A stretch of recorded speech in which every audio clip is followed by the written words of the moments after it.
राज ठाकरे हिंदीच्या सक्तीवर प्रचंड आक्रमक. हिंदी शिकवून दाखवण्याचं सरकारला भान, तर पहिलीपासून हिंदी शिकवावी असं राष्ट्रीय शिक्षण धोरणात कुठे म्हटलंय? मुख्यमंत्री फडणवीसांना पत्रातून सवाल. इंग्रजीचा पुरस्कार मग हिंदीचा तिरस्कार का? नव्या GR-अनुसार तिसरी भाषा भारतीय भाषा असावी, हिंदी अनिवार्य नाही. मनसेच्या हिंदी सक्तीच्या विरोधानंतर फडणवीसांनी त्रिभाषा सूत्राचा फॉर्म्युला सांगितला.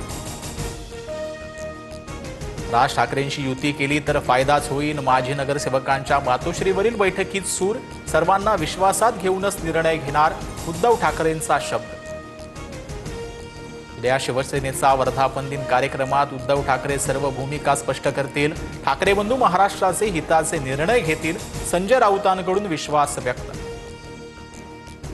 59व्या वर्धापन दिनानिमित्त दोन्ही शिवसेनेकडून मेळाव्याचा ट्रिजर जारी.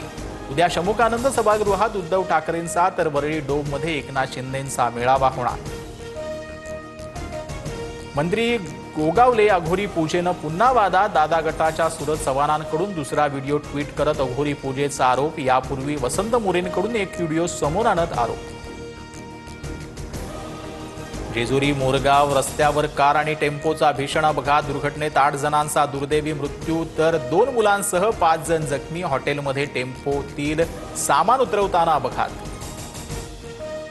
नंदेच्या त्रासाला कंटाळून 6 वर्षीय मुलासह विवाहितेची आत्महत्या. इमारतीच्या टेरेसवरून उडी मारत जीवन संपवलं. पुण्यातील आंबेगाव बुद्रुक परिसरातील धक्कादायक घटना. पहिल्या 200 टोल प्रवाशांसाठी 3000 रुपयांचा वार्षिक फास्टॅग पास. केंद्रीय मंत्री नितीन गडकरींची घोषणा. फक्त राष्ट्रीय महामार्गावर पास लागू असणार. संत तुकारामांच्या पालखीचं पंढरीच्या दिशेनं प्रस्थान. मुख्यमंत्र्यांच्या हस्ते पादुका पूजन. टाळ मृदुंगाच्या तालावर वारकऱ्यांचा ज्ञानोबा तुकारामांचा जयघोष.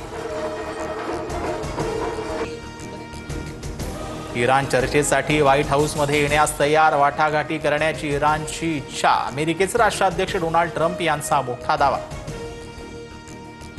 इस्रायलनं हल्ला करून चूक केली त्याची शिक्षा मिळणार. मी आत्मसमर्पण करणार नाही हे अमेरिकेनं लक्षात ठेवावं.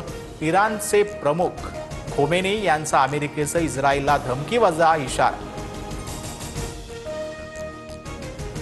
खोमेनींच्या भाषणानंतर इस्रायलकडून लविजान शहरावर हल्ला. खोमेनी लविजान शहरात गुप्त ठिकाणी राहत असल्याची माहिती. तर प्रत्युत्तर म्हणून इराणनंही इस्रायलच्या दिशेनं बॅलिस्टिक क्षेपणास्त्र डागले.